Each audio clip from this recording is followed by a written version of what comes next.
Las trabajadoras de Modute tuvimos una reunión hoy con la jefa del servicio del Instituto Asturiano de la Mujer para pedirle que cesen las discriminaciones en nuestros puestos de trabajo, en nuestro trabajo, discriminaciones que ya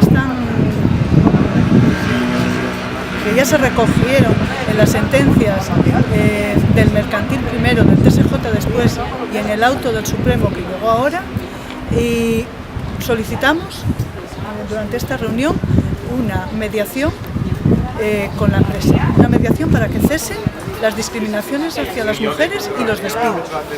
Estamos en un ERE que acaba el 30 de junio y viendo el poco respeto que la empresa tiene hacia estas sentencias donde se declaran los despidos nulos, viendo que no nos llaman a trabajar, que no se nos convoca en las reuniones, en las asambleas en las que se habla de la marcha de la empresa, creemos que podemos ser despedidas en junio. Es más, estamos esperando.